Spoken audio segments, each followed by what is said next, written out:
안녕하세요. 축구 간별사입니다. 프리미어리그 21라운드 아스날 대 맨유는 2대0 아스날이 승리하였습니다. 아스날의 승리는 많은 의미를 가지고 있는데요. 아르테타 감독의 부임 이후 첫 승리, 그리고 홈구장에서 9경기 만에 승리였습니다. 아르테타 감독이 어떻게 승리를 하였는지 아스날 대 맨체스터 유나이티드 경기에 대해 분석해 보겠습니다. 자, 그럼 가 보시죠. 포메이션과 라인업입니다.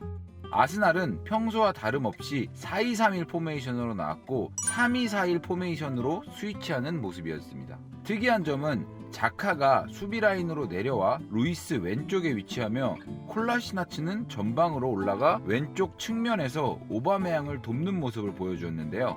그리고 오른쪽 풀백인 나일스가 토레이라 옆으로 이동하여 미드필더 역할을 하면서 자카의 빈자리를 메우는 모습이었습니다. 펩 가르디올라가 빌드업 시 자주 사용하는 인버티드 풀백의 롤을 나일스에게 주면서 미드필더의 수적인 우위를 가져갔습니다. 그리고 자카를 왼쪽 풀백이라고 말해도 될 만큼 아래쪽에 배치하였는데요. 자카의 히트맵을 보면 거의 왼쪽 풀백과 다름없었습니다. 맨유전 아스날의 플레이 스타일은 이번 시즌 처음 보는 모습이었습니다. 맨체스터 유나이티드도 4-2-3-1 포메이션으로 시작하였습니다. 수비 시에는 4-4-2 포메이션으로 시프트하였는데요. 제임스와 링가드가 미드필더 라인으로 내려왔습니다.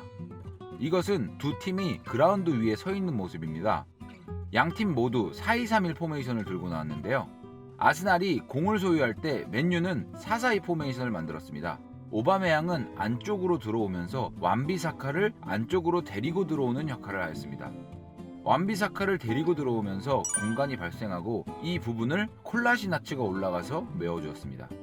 콜라시나츠의 빈자리를 자카가 내려가서 채워주며 왼쪽 풀백 자리에 위치했는데요. 하지만 자카의 포지션은 미드필더였습니다.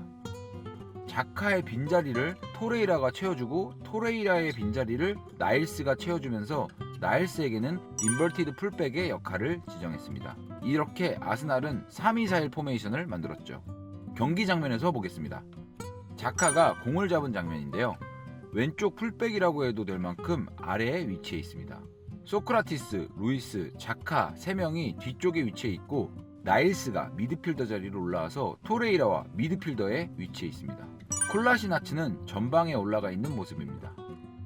다음 장면입니다.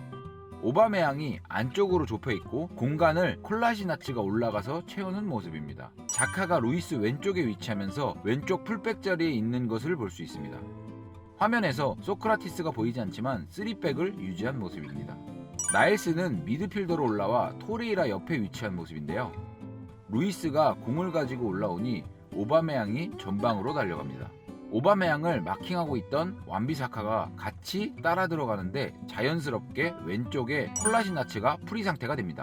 루이스는 프리 상태의 콜라시나츠에게 롱패스를 하면서 맨유의 미드필더를 건너뜁니다. 풀백입니다.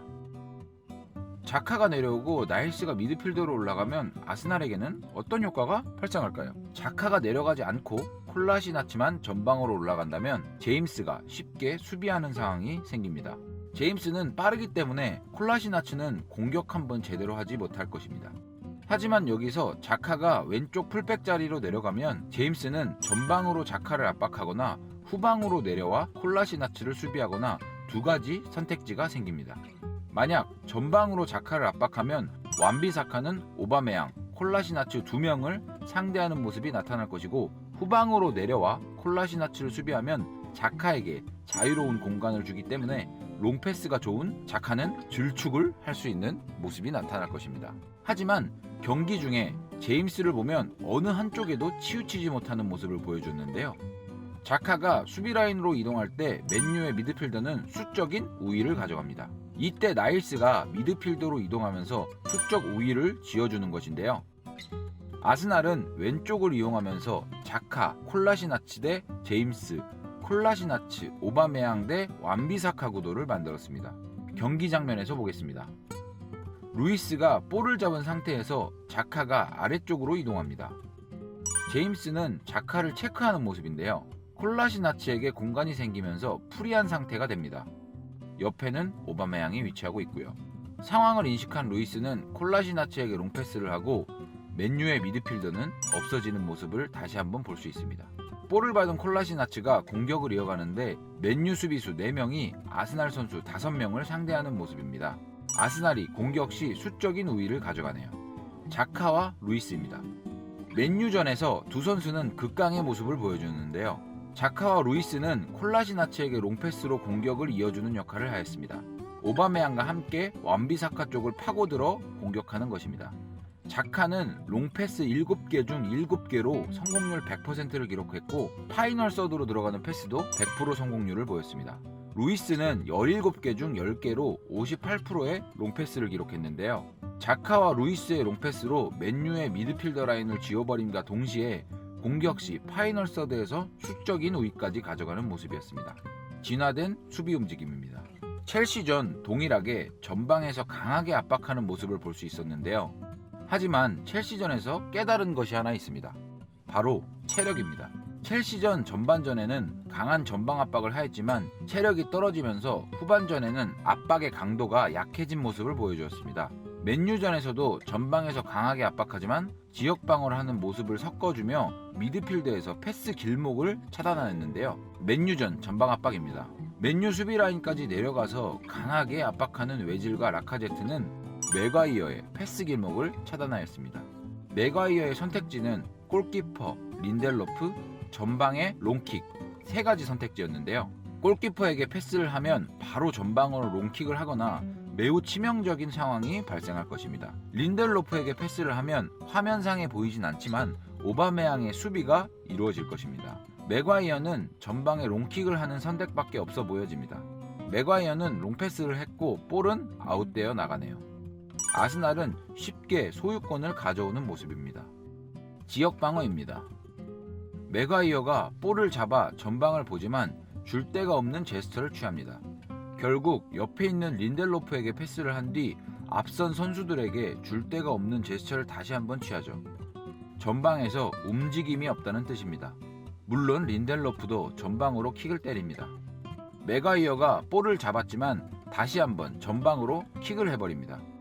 볼이 안 오자 마티치가 수비 사이로 내려와서 빌드업을 시도하는 모습입니다. 아스날 선수들이 중앙 지역에서 지역 방어를 하면서 미드필더로 가는 패스 길이 차단된 모습입니다. 3가지 장면의 공통점을 보면 아스날 6명의 선수가 간격을 유지하며 수적 우위를 가져가는 모습이 보여집니다.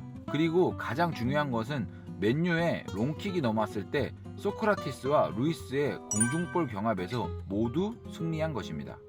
2대1입니다. 콜라시나츠, 오바메양이 수적 우위를 가져간 것과 마찬가지로 외질, 페페도 수적 우위를 가져가는 모습을 보여주었습니다. 첫 골 장면을 보겠습니다. 콜라시나츠가 드리블을 하면서 치고 들어오는데 루크쇼는 외질, 페페 두 선수를 상대하는 모습이 보여집니다. 패스를 받은 오바메양이 반대편으로 크로스를 시도하려고 할 때도 마찬가지로 루크쇼는 두 선수를 상대하고 있습니다. 이후 페페 앞에 빈 공간으로 볼이 흐르면서 페페가 첫 골을 넣습니다. 페페의 골 이후에도 지속적으로 페페와 외질은 쇼의 뒷공간을 노리는 모습을 보여주었는데요.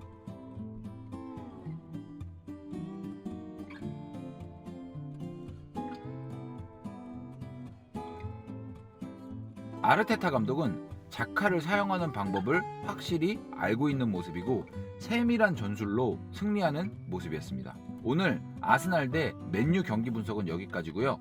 시청해주셔서 감사드립니다.